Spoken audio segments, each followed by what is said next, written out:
Welcome to the Ausgel podcast, where we bring the gel ball community together.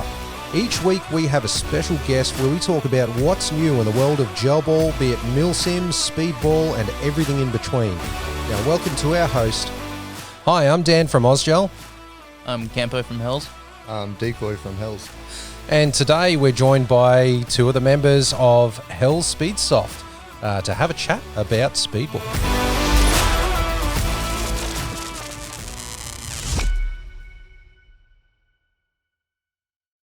All right, Steve, Chris, thanks very much for joining us today, guys, and thanks for making the trip up here. Really appreciate Thanks for having us. That's my pleasure. Now, let's learn about who you guys are and how you're involved in the wonderful world of gel balls. So let's start with you first, Steve.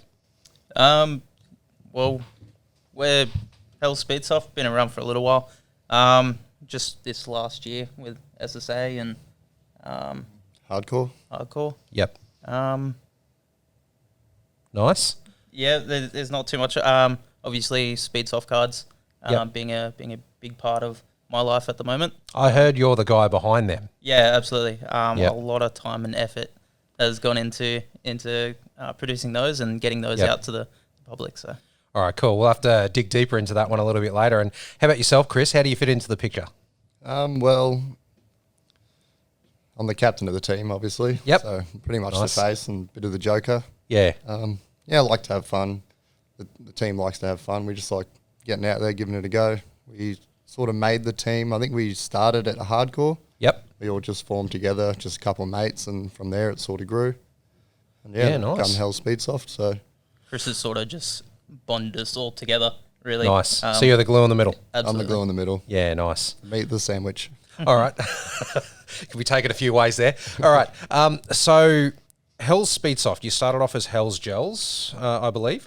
So talk me through the formation of the team. Did you guys start as a speedball team or you milsimmers? How did it all come together? Originally, we were just a bunch of mates, just family, friends, jumped together. Like I said, started at Hardcore, just running amok on the field out there. And then I think we all just had like one mutual friend. That was it. We all sort of started hanging out together. And then that one mutual friend, one of them played speedball. So shout out to Callum from Midnight Kendo. Hey, Callum. So he put us together and said, hey, why don't you just give this a go? And we thought, let's do it. So we become a team. And the rest was history. That's it. So where do you compete? Predominantly Hardcore and SSA. Nice. Both really good leagues. Hardcore, they got a fantastic stream I've seen there. I think it's normally run by Kath. And in the SSA, like Real Strike Arena, looks absolutely incredible. Fantastic. I've seen some fantastic footage coming out of there, and there's nothing but positive reviews I'm hearing, so that's really cool. All right, now, Steve, let's dig into these cards. All right, it's something that's completely new. I know that, when they were first released, most people in the community were, pretty much pro cards. Let's do it. Where did the idea come from? To be honest, it started off as a little bit of a joke. Yep.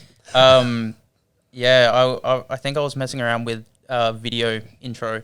Yeah. Just something to put out on Facebook or something. Sure. And I looked at it and I was like, this could be a trading card. And I think I sent it to Chris and he was like, that is brilliant. That looks awesome. Nice. And then from there, I think I sent it to Callum from Kendo and he shared it with the Kendo team. And from there, it's blown up. So talk us through sort of the manufacturing and everything. Like, do you do the design work over here and get it made elsewhere, or do you do everything here, or how does that work? Yep. So I do all the design work for it, and then I get a third company over in the US to print them all.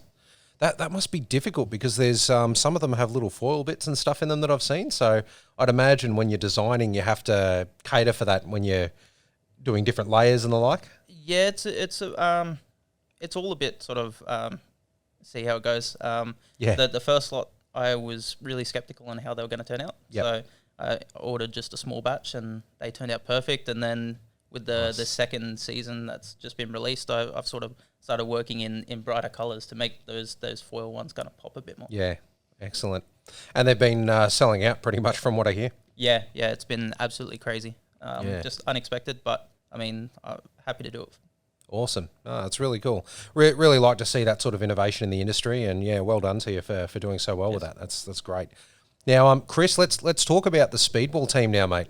Obviously, we've had a few teams come through here and, you know, give their perspectives on what it's like to play at the tournaments.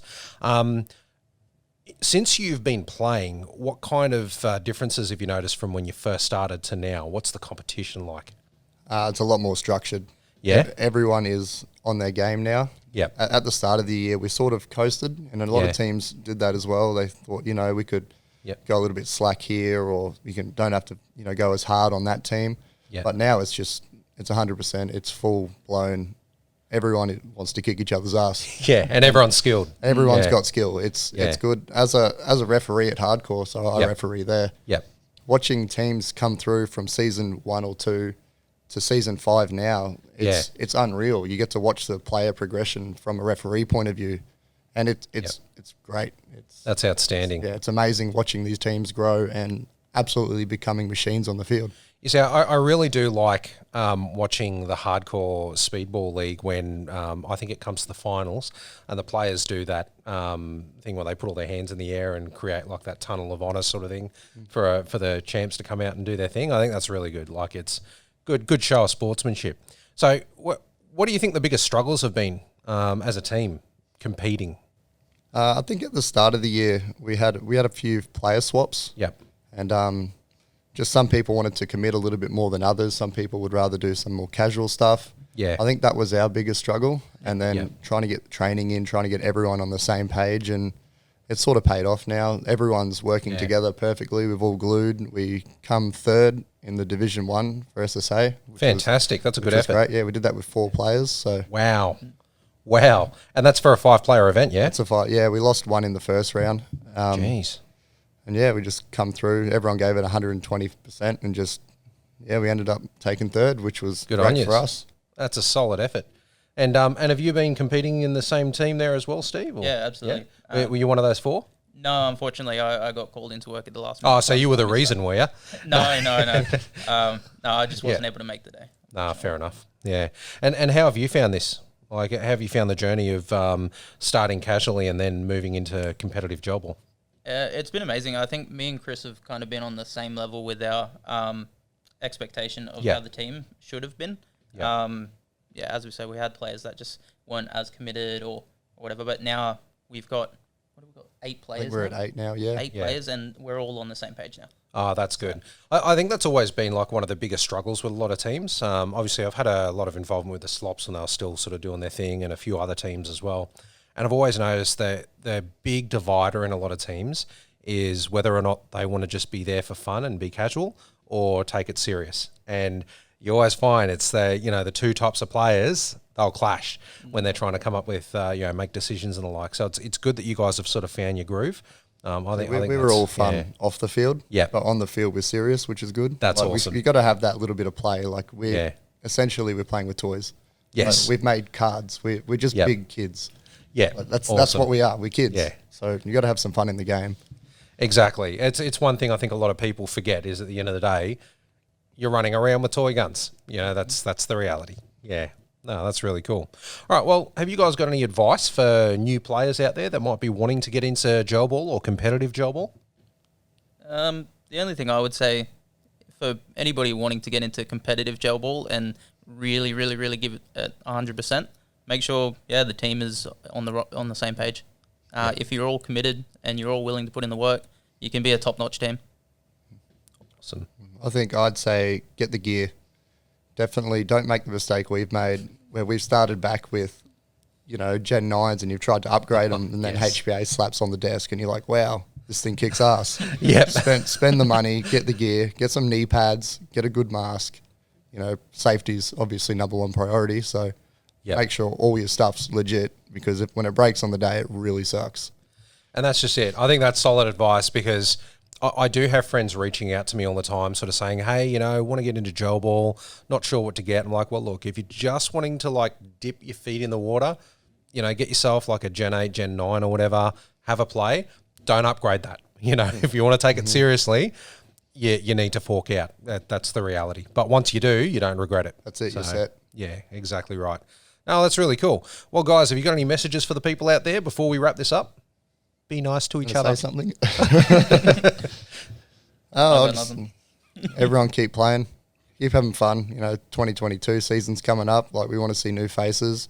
I think SSA's got 4 divisions now. That's like 10 teams a division. That's 40 teams. That's nuts. Like, hopefully we see some old faces. Like, love to see the Slops back out there, or at they might be at even. some stage. Yeah. Like, it'd be great to see all these older teams come back in. Everyone's fairly established now, so yeah, it'd be really cool.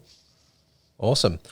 All right. Well, Hell's Speedsoft coming for you next year in 2022, guys. Thanks very much for joining us. Can you tell our listeners and viewers how they might be able to find out more about you guys and your team? Well, we're on Facebook as Hell's Speedsoft. So if you jump on there, I think you'll find us pretty easy. Like, the jerseys stick out. And on Instagram, we're just Hells_Speedsoft. So yeah, jump on, give us a like. That's pretty much it. That's where you'll find us. And if you're looking to get your team on any Speedsoft cards, just hit us up. We'll give you the necessary information. Awesome. Love it. All right. Thanks very much, gents. And ladies and gents, as always, I'm Dan from Ausgel. You can find Ausgel at www.ausgel.com.au, across all the socials as Ausgel, and on Instagram at AusgelAmmo. Thanks very much for watching. See you later. Thanks for tuning into our podcast. It means a lot to us. If you enjoyed today's podcast, leave a comment or review below and hit the follow or subscribe button. If you have any questions or want to be part of a future episode, or even want to know more about Ausgel, head to ausgel.com.au to get in touch.